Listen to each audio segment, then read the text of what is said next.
Abra comigo a sua Bíblia, lá no livro do profeta Ezequiel. Um dos livros mais interessantes da palavra de Deus. Muitas alegorias, visões do céu, em algum momento difíceis de compreensão, mas extremamente maravilhoso, atual, bonito e que nos traz um exemplo de coragem, mudança de vida, oportunidade em meio a um instante de caos provocado pela própria sociedade, pelos próprios irmãos israelitas que receberiam ou receberam a mensagem de Deus através de Ezequiel. Todos os piores momentos da história de Israel foram marcantes, extraordinários, e deles gerou-se as maiores conquistas, porque houve da parte do povo o sentimento de arrependimento. E quando nós nos arrependemos verdadeiramente, nós deixamos por completo a prática que nos levou a determinada condição difícil. E isto é aceito pelo Senhor, e a história vira a página, traz um livro novo, e Deus é exaltado. Amém, queridos? Ezequiel capítulo 6. Ezequiel 6, nós leremos do 1º ao 10º. E veio a mim a palavra do Senhor, dizendo: Filho do homem, dirige o teu rosto para os montes de Israel e profetiza contra eles. E dirás: Montes de Israel, ouvi a palavra do Senhor Jeová.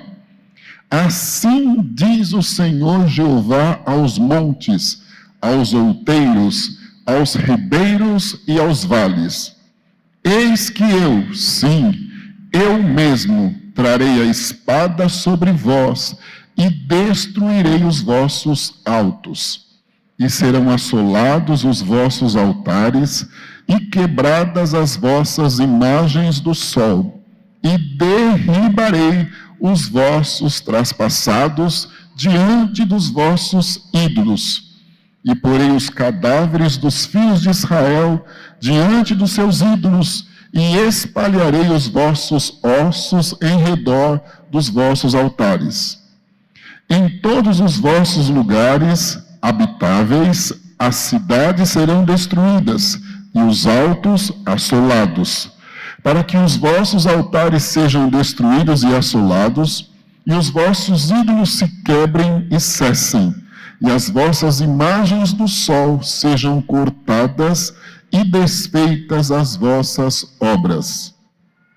E os traspassados cairão no meio de vós, para que saibais que eu sou o Senhor. Mas deixarei o resto, para que haja alguns que escapem da espada entre as nações, quando fordes espalhados pelas terras. Então se lembrarão de mim os que de vós escaparem entre as nações, para onde foram levados em cativeiro, porquanto me quebrantarei por causa do seu coração corrompido, que se desviou de mim, e por causa dos seus olhos, que se andaram corrompendo após os seus ídolos, e terão nojo de si mesmo, por causa das maldades que fizeram em todas as suas abominações. E saberão que eu, o Senhor, não disse debalde que lhes faria este mal. Amém? Forte, né?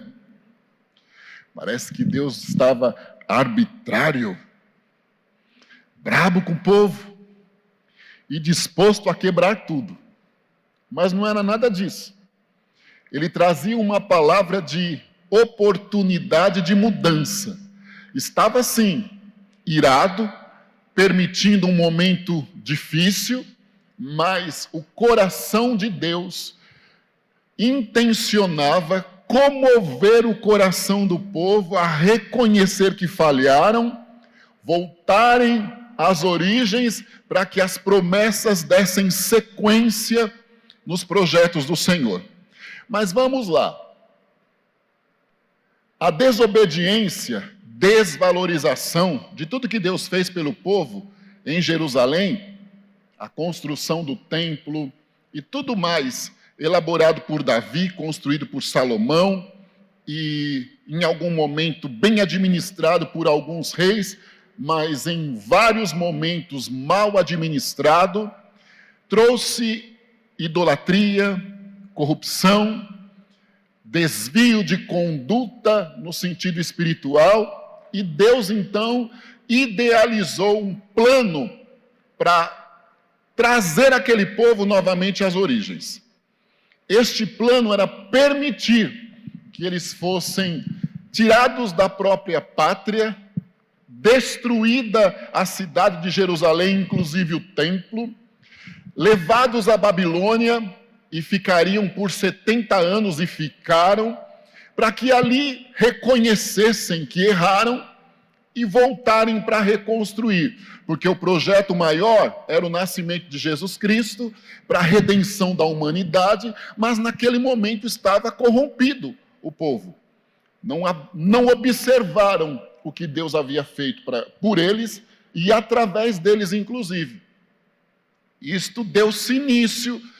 Nabucodonosor veio a primeira vez, sitiou Jerusalém, esperto, ele levou os bens mais preciosos, inclusive os melhores valores humanos, e entre eles Daniel, Sadraque, Abidnego, para serem escravos e vassalos lá na Babilônia. Mesmo nesse período, a voz profética não cessava.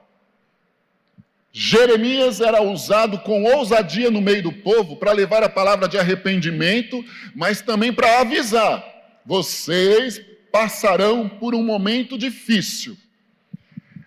4 anos de mensagens de Jeremias, nasce Ezequiel. Se nós lermos o primeiro capítulo, nós vamos ver que ele era filho de Buzi, um sacerdote. Então ele nasce numa família de linhagem sacerdotal. Aos 25 anos, daria início ao projeto de um sacerdote. Ele, então, era diferenciado. O Senhor não faz acepção, mas ele distingue e escolhe pessoas para funções específicas, para mostrar a perfeição de Jesus Cristo de forma simbólica, porque todo o Velho Testamento nós veremos isso. Ezequiel, como um sacerdote, ele precisava ser perfeito, não ter nenhum defeito físico, e algumas outras exigências haviam. E esse trabalho era feito desde criança, para que o menino tivesse convicção do que realmente ele era. Então Ezequiel nasceu com um plano de vida. O povo tinha consciência que ele era um sacerdote. Apesar de estarem corrompidos, adorando quem não deveria, dividindo a adoração com ídolos, o povo tinha consciência do que estava acontecendo e de quem era Ezequiel. 9 anos após ser levado Daniel e outros mais inteligentes, vem Nabucodonosor e leva mais, em média, 10.000 homens para serem treinados no exílio para servirem a ele. Entre esses, Ezequiel. Então, um plano de vida é totalmente alterado agora. Alterado para melhor, porque até então, Ezequiel, ele ouviria o povo e transmitiria a Deus, e Deus daria a ele uma direção para ele levar a direção ao povo. Ele era um representante, um mediador. Hoje nós temos o nosso Jesus Cristo como nosso mediador. Nós não precisamos mais de alguém que faça este trabalho. Glória a Deus por isso. Inclusive, este plano estava sendo postergado pela desobediência do povo.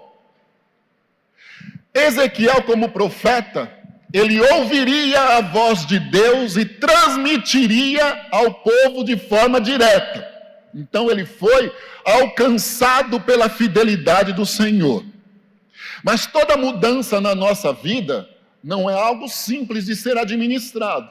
E todas as mudanças da nossa vida, minha querida, a senhora está de blusa preta, aí na ponta eu quero que, por favor, faça assim com a mãozinha.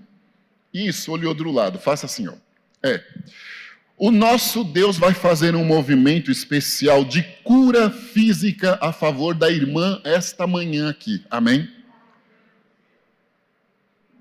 O Senhor me mostra como se a senhora estivesse, como se a irmã estivesse num fisioterapeuta. Ele tem lá um aparelhinho que dá choques. Estes choques são nos nervos das mãos da irmã, na extensão aqui em cima, quase no punho. Estes choques são nesta região aqui, olha, dos ombros e aqui assim. Estes choques também, alguns deles são nos joelhos, e muitos com mais intensidade na planta do pé. A mão do nosso Deus está estendida num processo de cura neurológica a favor da irmã esta manhã aqui. Os teus nervos estavam inflamados, alguns deles enrijecidos, outros ressecados, são formas de expressão simples, porque eu não sou médico. Ressecados. Há uma predisposição de dores inexplicáveis no corpo, às vezes um incômodo até para a irmã no seu dia a dia andar, tudo muito desengonçado, diríamos assim. Mas isto acabou agora, porque o neurologista do céu, o Senhor Jeová, operou um milagre de cura, e o nome do Senhor vai ser louvado na tua saúde. Amém. Canta e dá graça. Louvado seja o nosso Deus. Vocês estão num pronto atendimento espiritual. Veja bem, nós não servimos um Deus que expõe pessoas. Então vocês não estão num pronto atendimento espiritual por algum tipo de pecado. Deus não falaria isso. Vocês estão num pronto atendimento espiritual, num PA, por situações de decepções, frustrações, perdas, e outras condições mais que mexeram muito emocionalmente em vocês e muito espiritualmente também.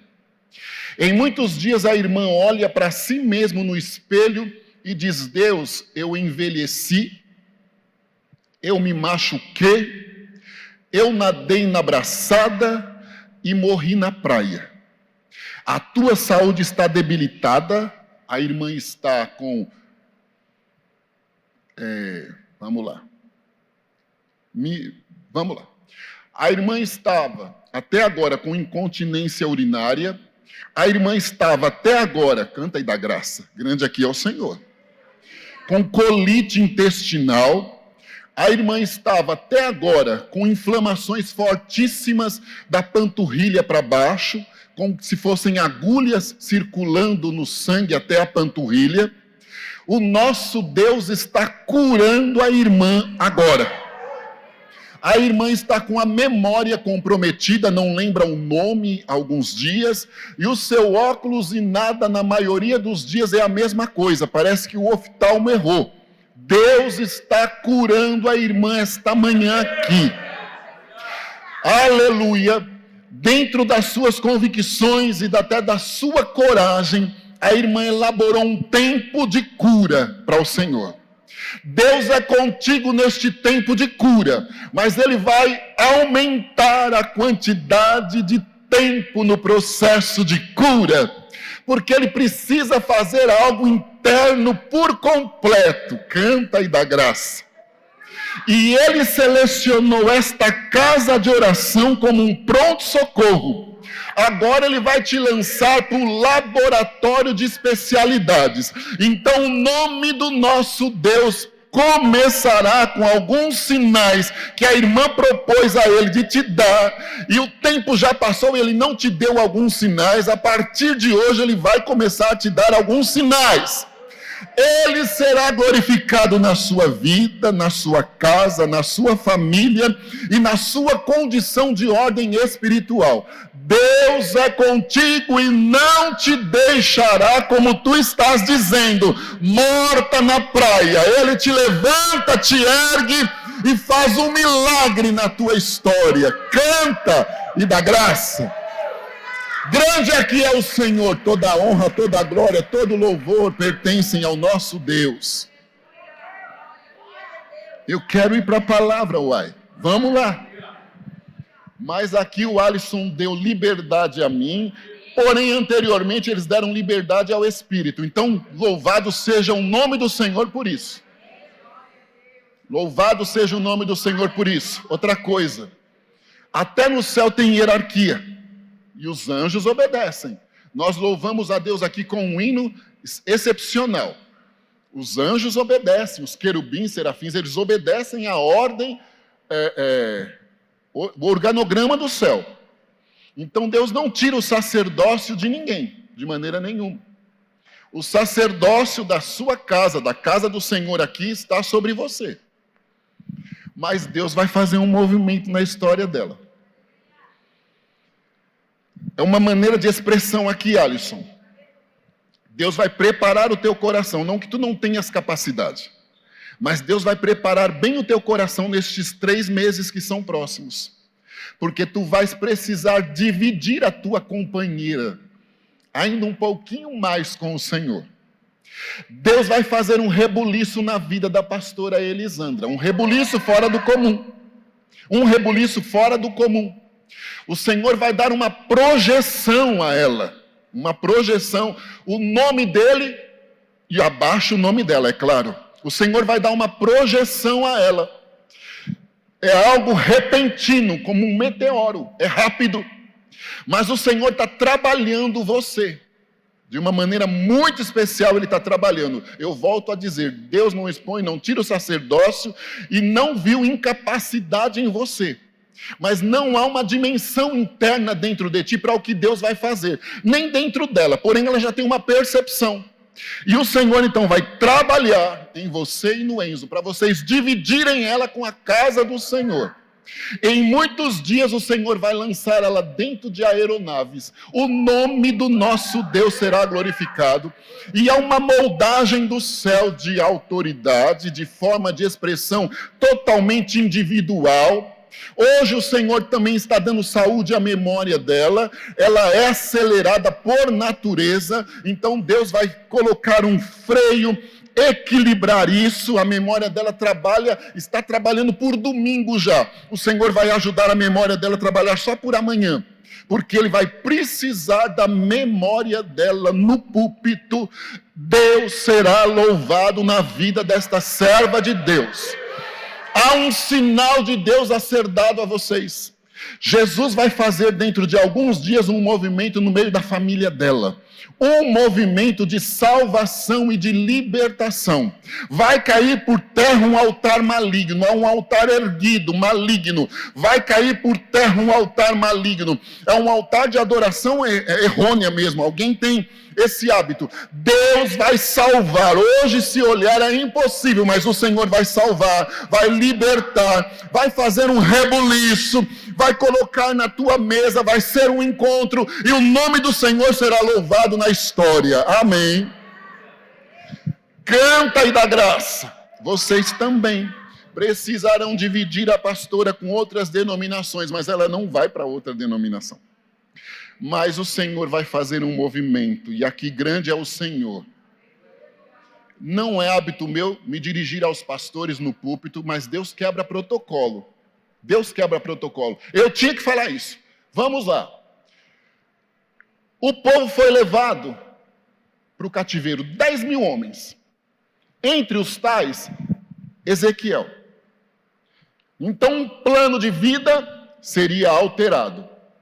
E para melhor, há uma palavra profética para nós aqui. Deus está alterando planos nossos para melhores planos dele. Receba isso em nome de Jesus Cristo. Não olhe para as maneiras e circunstâncias que ele vai fazer acontecer isso, ou que já esteja acontecendo. Enxergue a fidelidade de Deus, porque planos maiores estão chegando para a nossa história. Aí estes homens são colocados em cativeiro junto ao rio Quebar. A vida é alterada.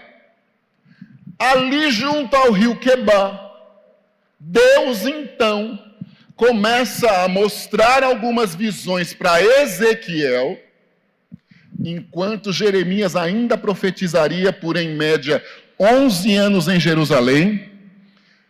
O Senhor começa a mostrar algumas visões para Ezequiel, para que ele transmita ao povo estas visões. Visões fortes, bem emblemáticas, algumas alegorias até de difícil compreensão, mas que Deus daria a ele toda a compreensão necessária para transmitir ao povo. Ou seja, Deus não nos deixa confundido. Nunca a nossa memória conseguirá atingir a grandeza de Deus. Jamais. Mas Ele sempre criará uma forma para que a gente compreenda de maneira detalhada, profunda e minuciosa o que Ele tem conosco. Ali junto ao rio Quebar, entre os exilados, é bem provável que nunca se poderia imaginar que Deus levantaria alguém. E nem Ezequiel poderia imaginar que o Senhor faria isso com ele. Nós sempre projetamos grandes planos de Deus para conosco, idealizamos, pensamos e sonhamos em condições favoráveis. Nunca em condições desfavoráveis, como aconteceria agora. Jamais. Mas o Senhor se mostra a Ezequiel junto ao rio Quebar, um local de desesperança, descrédito, cativeiro, exílio, não havia direito algum ali, eles eram empregados de Nabucodonosor, um homem perverso, idólatra, maligno, que até o tesouro da casa do Senhor ele levou para ele, então ele cometeu um sacrilégio contra a casa do Senhor, tocando no santo. Isto é abominável diante de Deus. Então o cenário era de desesperança, e eles poderiam então aguardar a morte. No meio disto tudo, Deus levanta um homem para levar uma palavra de esperança ao povo. Quebar para nós é local de vitória, jamais de desesperança, desespero, frustração, revolta, incompreensão ou sei lá o que mais.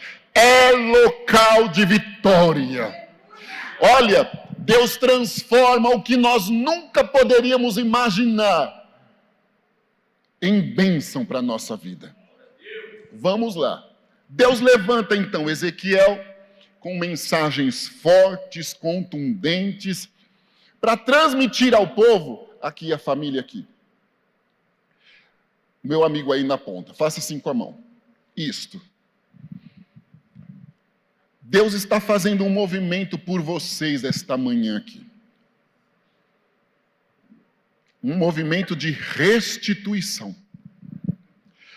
Eu me dirijo a um homem, hoje, fragilizado, decepcionado com pessoas, que precisou abortar alguns planos e metas, que de alguma forma, porque é humano, se sente preso e sem direito a opiniões, às vezes em meio ao sistema, entristecido e no prejuízo, por não poder dar continuidade. A mão de Deus está estendida sobre a sua história esta manhã aqui. O Senhor tem conhecimento da essência do teu coração. Fazem 2 anos que o Senhor tem te colocado num moinho. Ele tem dado uma boa quebrada no vaso. Ele tem apertado bem o barro. E Ele está numa moldagem bem especial. Você se desreconhece. Às vezes você se irrita com você e fala, meu Deus do céu, de onde eu tirei esta condição de passividade que não era comum? É a mão do Senhor. Agora o Senhor diz que chegou a hora dele dar início ao processo de restituição. A tua cabeça vai ficar confusa, humanamente falando. Entenda os termos aqui.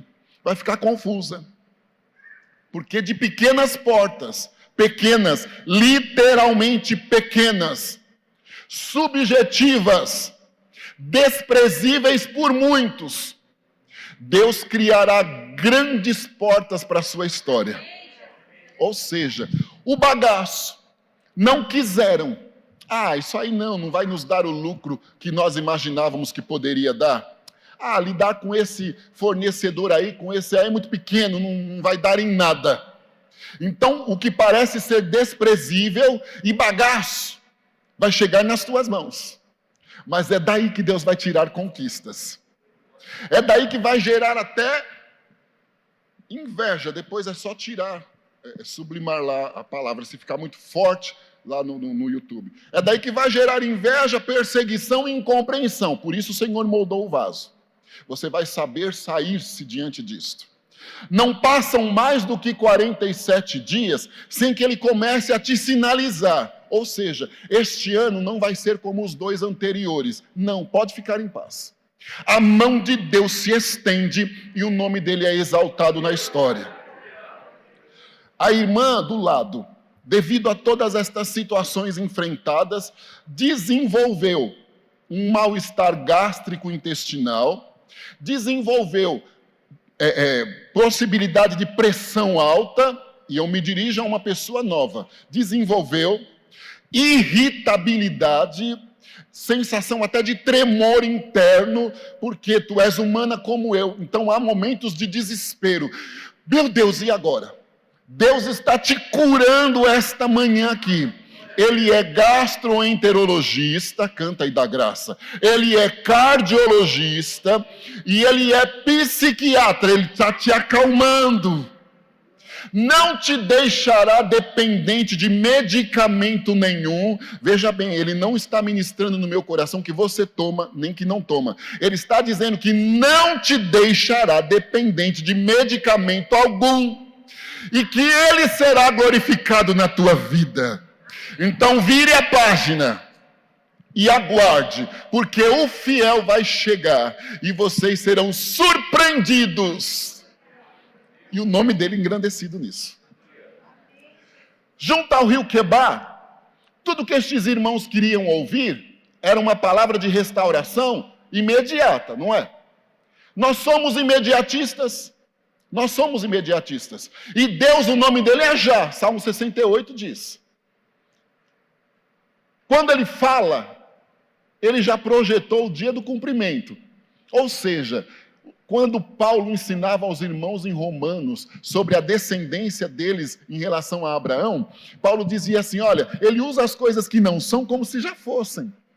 Quando Deus chamou Abraão, ele enxergou Isaac, ele enxergou Jacó, ele enxergou Moisés, ele enxergou Josué, ele enxergou Davi, enxergou Isaías, enxergou Ezequiel, Daniel.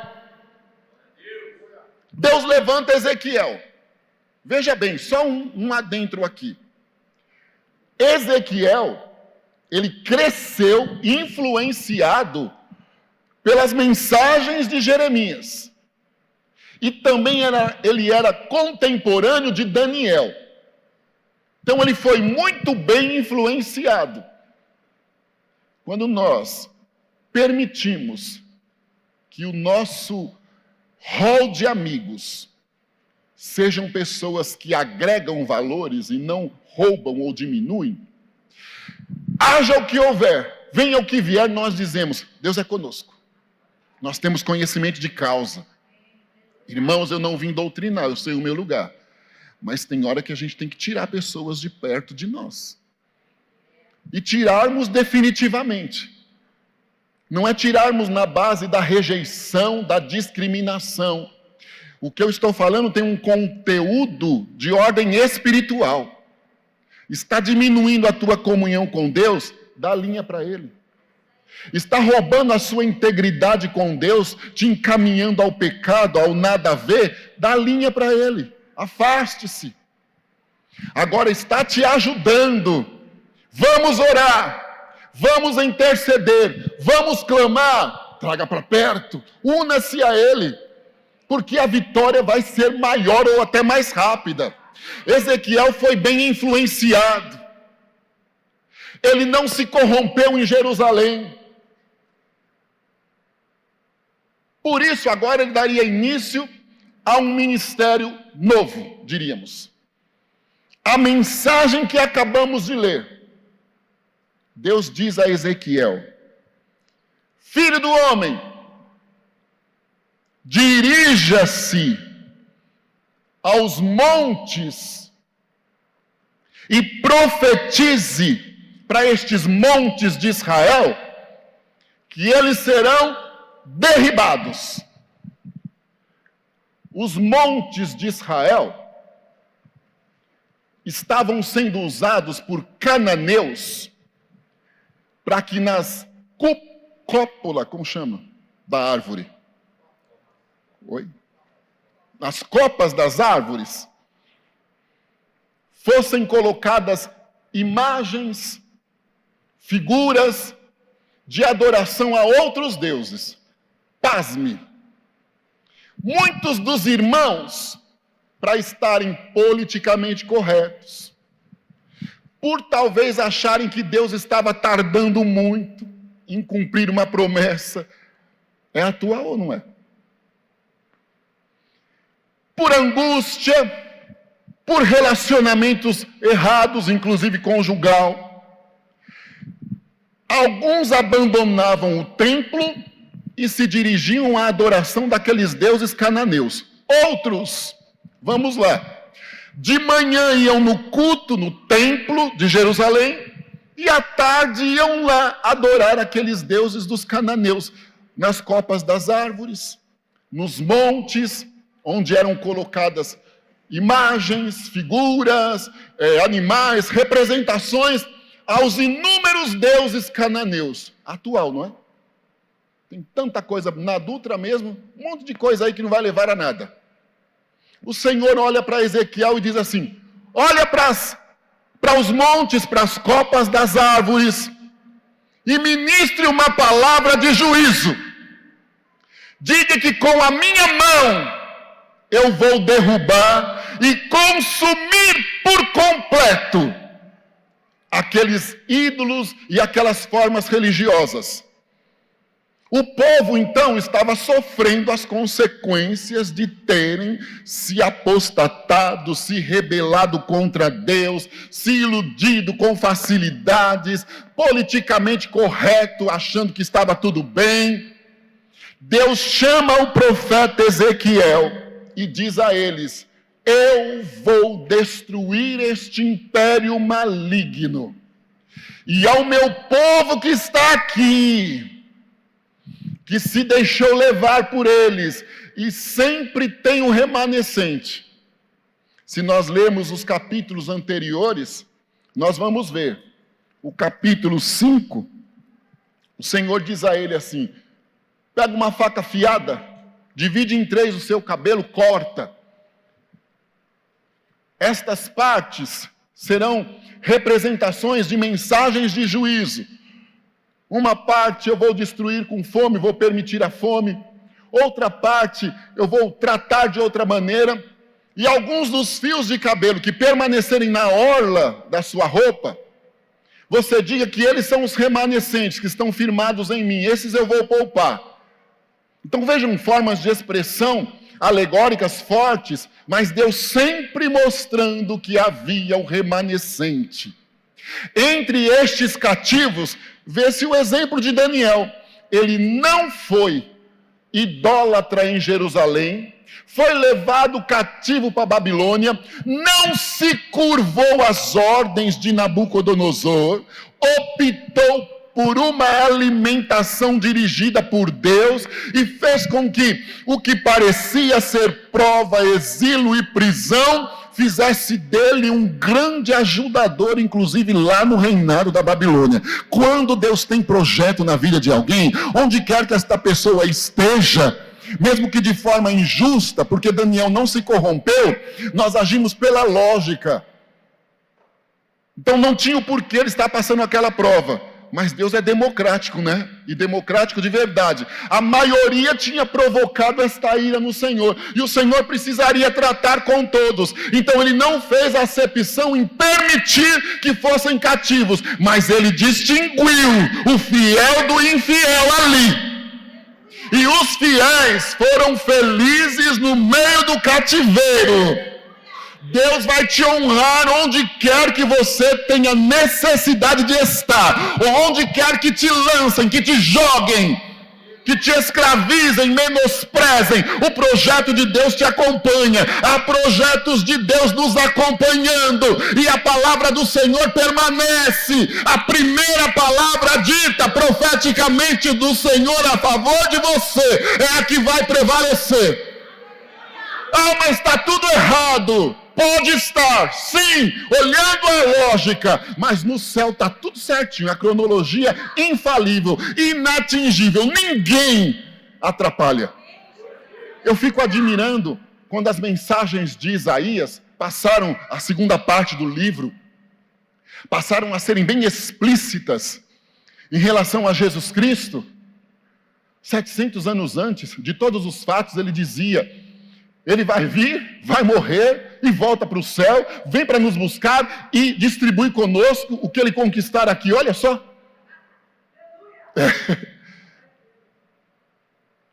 Quando o Senhor começou a usá-lo assim, de uma maneira forte, até eu fico pensando, meu Deus do céu, tem coisas que a gente ouve, que Deus diz que vai fazer por nós. Irmãos, nós somos humanos, é surreal de acreditar.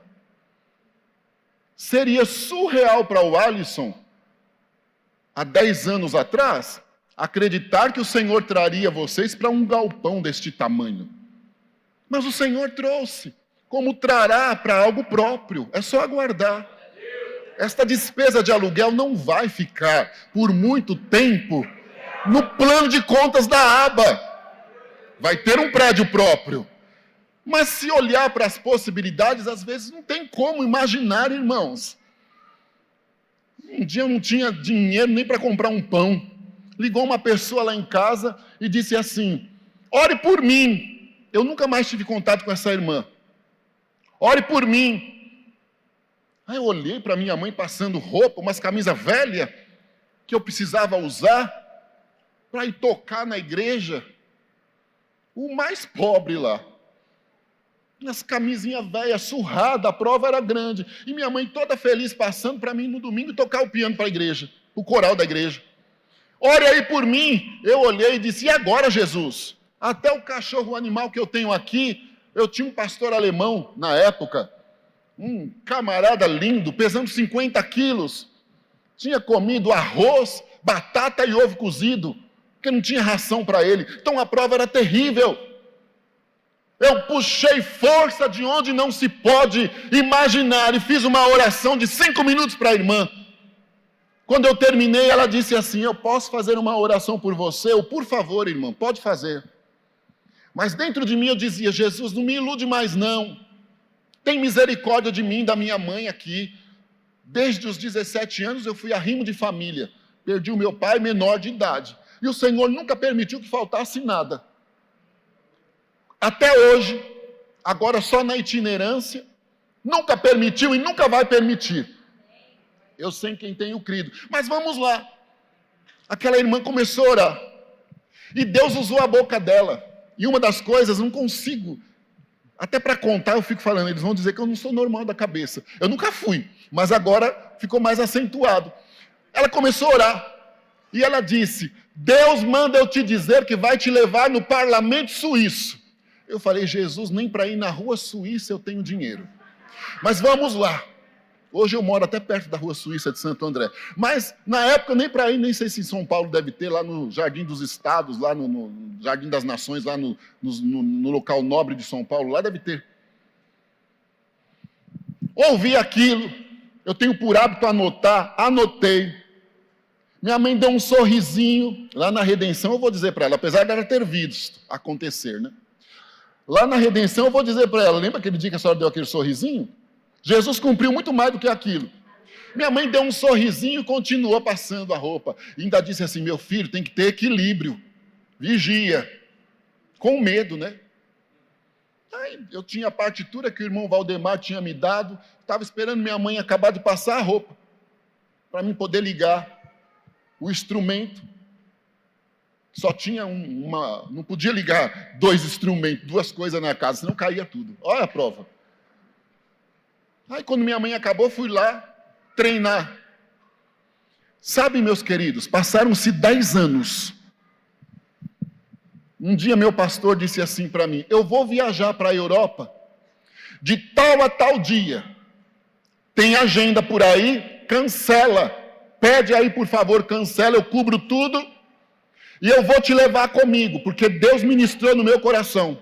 Nós fomos, nós tínhamos que ir em Portugal e na França. Quando nós chegamos em Portugal, ele recebeu uma ligação da Suíça. A pessoa que ligou até hoje é amiga do peito, como uma irmã, uma pastora que hoje está em Cidade do Leste. A pessoa que ligou para ele queria passar um trabalho, que na época ela estava na Suíça para ele, e iminência de voltar. Aí ele disse, vamos até a Suíça. Eu não lembrei na hora. Vamos até a Suíça. Pegamos o trem-bala e fomos. Chegamos lá, nos hospedamos na casa da irmã, ele conversou, foi na igreja. Ele não pegou aquela igreja para administrar, passou para um amigo que está até hoje em Paris trabalhando. Aquela irmã tem uma profissão, uma função, ela é uma diplomata. Então ela disse, olha, amanhã eu quero que vocês vão comigo lá no parlamento orar. Aí eu fui.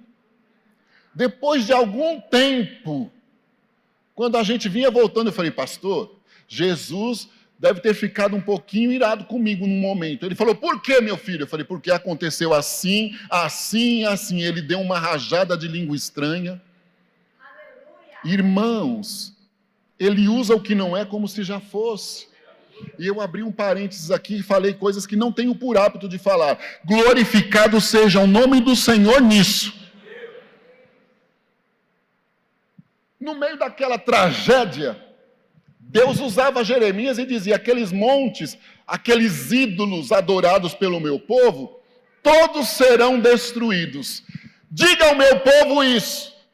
Mas você avise-os também que os fiéis, os que não se curvaram e os que em algum momento se deixaram levar iludidos por estas oportunidades e reconhecerem que erraram, arrependerem-se verdadeiramente, serão perdoados.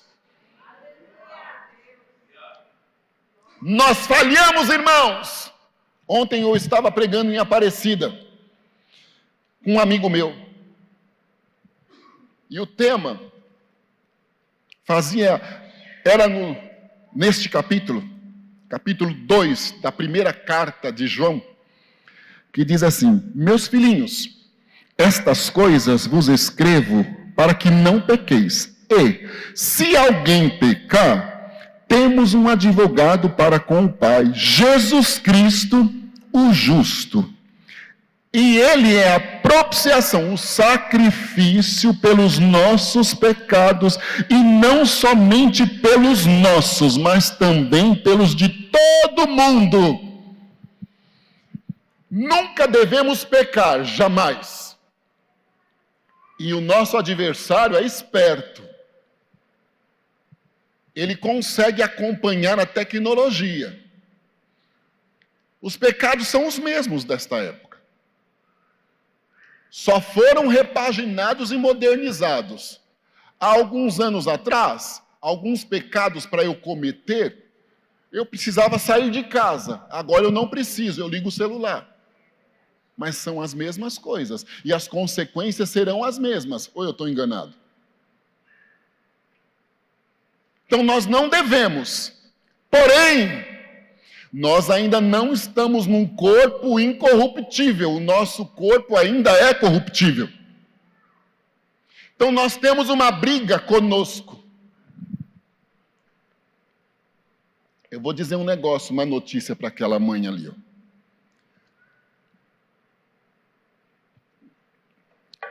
Eu sei que ela vai gostar, mas não vai ser fácil dela administrar. Para a pastora ali. O gurizinho aí do teu lado. Primeiro, a mão de Deus está estendida sobre a saúde dos ossos dele esta manhã aqui. Deus está fazendo um grande movimento nos ossos deste guri aí, deste jovenzinho. Deus está fazendo um movimento. Este menino ainda vai crescer um pouquinho. E há alguns desajustes nos ossos da coluna, alguns desajustes nos ossos das perninhas aqui no fêmur, mas a mão de Deus está estendida, calcificando, fortalecendo e fazendo um grande movimento de saúde para que o crescimento dele seja mais exato, a partir de então. Tudo que você quer é ele debaixo das suas asas até o dia da redenção. Ele vai continuar, mas à distância. A mão de Deus está operando um milagre em relação a estudo a favor deste guri esta manhã aqui. Eu não sei a idade do menino, eu sei que ele pode ser meu filho, por isso eu posso usar alguns termos mais íntimos. A mão de Deus está projetando um futuro para este menino. Um futuro no sentido de estudo e no aspecto de profissão. Tanto o estudo quanto a profissão também agregarão valores para a palavra, ou seja, a igreja também será beneficiada pelo estudo que este menino vai ter, pela profissão que ele idealiza ou que Deus vai colocar aí. Só que ela não será perto de vocês.